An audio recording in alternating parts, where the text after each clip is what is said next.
அண்ணா எனக்கு ஒரு வீடியோ பண்ண அண்ணா, லவ் மெச்சூரிட்டி கிரிஞ்ச் மீனிங் என்ன அண்ணா எனக்கு புரியலை அப்படின்னு கேட்டிருக்காங்க.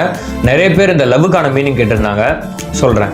நம்ம ஃபேமிலியும் தாண்டி ஒருத்தவங்களை நம்ம முழுசாக நம்பும்போது அவங்களுக்காக என்ன வேணா பண்ணலாம்னு தோணும், எவ்வளோ ரிஸ்க் வேணா எடுக்கலாம்னு தோணும். இவங்க நம்ம லைஃப்பில் இருந்தால் நம்ம லைஃபே சேஞ்ச் ஆகிடுன்னு ரொம்ப நம்புவோம்.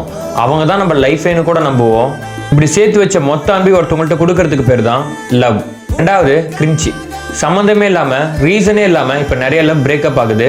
உனக்காக என் உயிரே தருவேன், என் உயிரே நீ தான் சொல்லிட்டு நீ இல்லைனா செத்துருவேன்னு சொன்ன அதே வாய் தான் இப்போ நீ இருந்தா நான் செத்துருவேன், என்னை விட்டு போயிடுன்னு சொல்றாங்க இல்லையா, அது பேர் தான் கிரிஞ்ச். மூணாவதா மெச்சூரிட்டி. நீங்க லவ் பண்ணும்போதே அவங்க தான் லைஃப் நினைச்சுதானே லவ் பண்ணீங்க. அந்த லவ் உங்களை விட்டு கடந்து போயிடுச்சுன்னா அதுக்காக சூசைட் பண்ணிக்காம உங்க உலகமே இருந்துச்சு நீங்க நினைக்காம, அப்ப நான் லவ் தான் லைஃப் நினைச்சது எல்லாமே பொய்யா, அப்ப இது லைஃப் இல்லையா, அப்ப லைஃப்னா என்னன்னு யோசிச்சு லைஃப்ல ஃபோக்கஸ் பண்றதுக்கு பேர் தான் மெச்சூரிட்டி. இன்னும் புரியலனா லவ் மட்டுமே லைஃப் இல்ல,